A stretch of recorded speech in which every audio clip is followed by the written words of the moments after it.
Friends, ನೀವು ಈ ಒಂದು ಪರಿಹಾರವನ್ನ ಮಾಡ್ಕೊಳ್ಳೋದಕ್ಕೆ ಮೊದಲು ಒಂದು ಬಿಳಿ ಬಟ್ಟೆಯನ್ನು ತಗೊಂಡು ಆ ಬಟ್ಟೆಯನ್ನ ನೆಲದ ಮೇಲೆ ಹಾಸಿ, ಆ ನಂತರ ಒಂದು ಚಿಕ್ಕ ಬಟ್ಲಲ್ಲಿ ಸ್ವಲ್ಪ ಕುಂಕುಮವನ್ನು ತಗೋಬೇಕು. ಆ ಕುಂಕುಮವನ್ನು ತಗೊಂಡು ಆ ಕುಂಕುಮಕ್ಕೆ ಒಂಚೂರು ನೀರನ್ನು ಹಾಕೊಂಡು ನೀವು ಕಲಿಸ್ಕೋಬೇಕು. ಕಲಸಿದಂತ ಕುಂಕುಮದಿಂದ ಈ ಬಿಳಿ ಬಟ್ಟೆ ಮೇಲೆ ನೀವು ಒಂದು ಸ್ವಸ್ತಿಕ್ ಚಿಹ್ನೆಯನ್ನ ಬರ್ಕೊಂಡು ಆ ನಂತರ ಸ್ವಸ್ತಿಕ್ ಚಿಹ್ನೆ ಮೇಲೆ ಒಂದು ವಿಳೆದೆಲೆಯನ್ನ ಇಡಬೇಕು.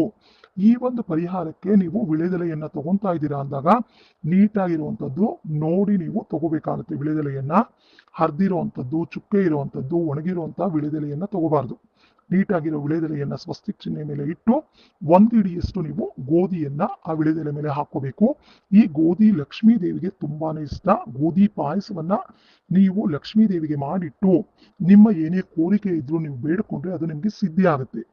ಈ ಗೋಧಿಯಿಂದ ಈ ಪರಿಹಾರವನ್ನ ಮಾಡಿಕೊಂಡ್ರೆ ಧನಾಕರ್ಷಣೆ ಆಗುತ್ತೆ, ಉದ್ಯೋಗಾವಕಾಶ ದೊರೆಯುತ್ತೆ. ನಿಮ್ಗೆ ಬೇಗ ಉದ್ಯೋಗ ಸಿಗುತ್ತೆ ಮತ್ತೆ ಧನಾಕರ್ಷಣೆ ಆಗುತ್ತೆ. ನೀವು ಒಂದು ಹಿಡಿಯಷ್ಟು ಗೋಧಿಯನ್ನ ವಿಳೆದೆಲೆ ಮೇಲೆ ಹಾಕೊಂಡು ಆ ನಂತರ 21 ಗರಿಕೆಯನ್ನ ಇಟ್ಕೋಬೇಕು. ಲಕ್ಷ್ಮೀ ದೇವಿ ಹೆಸರನ್ನ ಹೇಳ್ಕೊಂಡು ಒಂದು ಅಡಿಕೆಯನ್ನ ತಗೊಂಡು ಆ ಅಡಿಕೆಗೆ 3 ಕಡೆ ನೀವು ಕುಂಕುಮವನ್ನ ಇಟ್ಕೋಬೇಕು. ಒಂದು ಮಂತ್ರ ಇದೆ, ಆ ಮಂತ್ರವನ್ನ ಹೇಳ್ಕೊಳ್ತಾ ನೀವು ಈ ಕುಂಕುಮವನ್ನ ಅಡಿಕೆಗೆ ಇಡಬೇಕು. ಮಂತ್ರ ಈ ರೀತಿ ಇದೆ ನೋಡಿ: ಸಕಲ ಸಿದ್ಧಿ ಪ್ರಾಪ್ತಿರಸ್ತು, ಸಕಲ ಸಿದ್ಧಿ ಪ್ರಾಪ್ತಿರಸ್ತು, ಸಕಲ ಸಿದ್ಧಿ ಪ್ರಾಪ್ತಿರಸ್ತು ಅಂತ 11 ಸಾರಿ ನೀವು ಹೇಳ್ಕೊಂಡು ಕುಂಕುಮವನ್ನ ಅಡಿಕೆಗೆ ಇಟ್ಕೋಬೇಕು. ಈ ರೀತಿಯಾಗಿ ಅಡಿಕೆಗೆ ಕುಂಕುಮವನ್ನು ಇಟ್ಕೊಂಡು ಅದನ್ನ ಗೋಧಿ ಮೇಲೆ ಇಟ್ಕೋಬೇಕು. ಇದಾದ್ಮೇಲೆ 2 ಏಲಕ್ಕಿಯನ್ನು ಕೂಡ ಇಟ್ಕೋಬೇಕಾಗುತ್ತೆ, 4 ಲವಂಗವನ್ನು ಕೂಡ ಇಡಬೇಕು. ಆದ್ರೆ ನೀವು ಇದೆಲ್ಲಾ ವಸ್ತುವನ್ನ ಇಡಬೇಕಾದ್ರೆ ಲಕ್ಷ್ಮೀ ದೇವಿ ಹೆಸರನ್ನ ಹೇಳ್ಕೊಂಡು ಈ ವಸ್ತುವನ್ನ ಬಿಳಿ ಬಟ್ಟೆಯಲ್ಲಿ ಇಟ್ಟು ಬಿಳಿ ಬಟ್ಟೆಯಿಂದ ನೀವು ಈ ಎಲ್ಲಾ ವಸ್ತುಗಳನ್ನ ಗಂಟು ಕಟ್ಕೋಬೇಕು.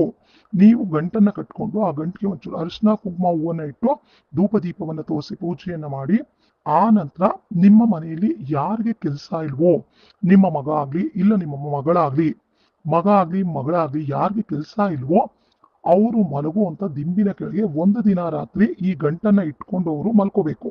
ಆ ನಂತರ ಮಾರನೇ ಬೆಳಗ್ಗೆ ಎದ್ದು ಸ್ನಾನ ಪೂಜೆಯನ್ನ ಮುಗಿಸಿ ಈ ಗಂಟನ್ನ ಅವ್ರ ಕೈಯಿಂದನೇ ತಗೊಂಡೋಗಿ ಹರಿಯೋ ನೀರಿಗೆ ಬಿಡಬೇಕು. ಹರಿಯುವಂತ ನೀರು ನಿಮ್ಮ ಮನೆ ಹತ್ರ ಎಲ್ಲೂ ಇಲ್ಲ, ಮತ್ತೆ ನೀವಿರೋಂಥ ಪ್ಲೇಸ್ ಅಲ್ಲಿ ಎಲ್ಲೂ ಇಲ್ಲ ಅಂದಾಗ ನೀವು ಬಾವಿಗಾದ್ರೂ ಹಾಕ್ಬೋದು. ನೀವು ಬಾವಿಗೆ ಹಾಕ್ತಾ ಇದ್ದೀರಾ ಅಂದ್ರೆ ನೀವು ಯಾರ ಹತ್ರ ಈ ಒಂದು ಪರಿಹಾರವನ್ನ ಮಾಡಿಸಿರ್ತೀರಾ ಅವರೇ, ಯಾರಿಗೆ ಕೆಲಸ ಇರಲ್ವೋ ಅವರೇ ಈ ಒಂದು ಗಂಟನ್ನ ನೀರಿಗೆ ಬಿಡಬೇಕು, ಹರಿಯೋ ನೀರಿಗೆ. ಇಲ್ಲ ಅಂದ್ರೆ ಬಾವಿಗೆ ಹಾಕ್ಬೇಕು. ಹರಿಯೋ ನೀರಿಗೆ ಬಿಟ್ರೆ ತುಂಬಾನೇ ಒಳ್ಳೇದು. ನೀವು ಈ ಪರಿಹಾರವನ್ನ ಮಂಗಳವಾರ, ಶುಕ್ರವಾರ, ಭಾನುವಾರದ ದಿನ ಮಾಡ್ಕೊಂಡ್ರೆ ನಿಮ್ಗೆ ತುಂಬಾ ಒಳ್ಳೇದು.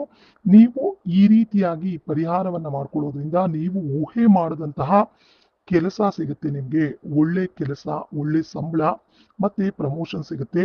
ನೀವು ಈ ಪರಿಹಾರವನ್ನ ಮಾಡ್ಕೊಳ್ಳೋದ್ರಿಂದ ಅಂದ್ರೆ ನೀವು ಈ ಪರಿಹಾರವನ್ನ ತುಂಬಾ ಶ್ರದ್ಧಾ ಭಕ್ತಿಯಿಂದ ಮಾಡಿದ್ರೆ ಈ ಪರಿಹಾರದ ಪ್ರಭಾವದಿಂದ ನಿಮ್ಗೆ ಒಳ್ಳೆ ಕೆಲಸ, ಒಳ್ಳೆ ಸಂಬಳ ಮತ್ತೆ ಬಡ್ತಿ, ಪ್ರಮೋಷನ್ ಸಿಗುತ್ತೆ.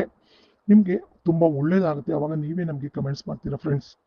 ಫ್ರೆಂಡ್ಸ್, ಇವತ್ತಿನ ಈ ವಿಡಿಯೋ, ಈ ಮಾಹಿತಿ ನಿಮ್ಗೆ ಇಷ್ಟ ಆದ್ರೆ ಈ ವಿಡಿಯೋಗೆ ಒಂದು ಲೈಕ್ ಮಾಡಿ, ಕಮೆಂಟ್ ಮಾಡಿ, ವಿಡಿಯೋನ ಶೇರ್ ಮಾಡಿ. ಎಲ್ರಿಗೂ ಒಳ್ಳೆಯದಾಗ್ಲಿ. ಶುಭ ದಿನ. ಧನ್ಯವಾದಗಳು.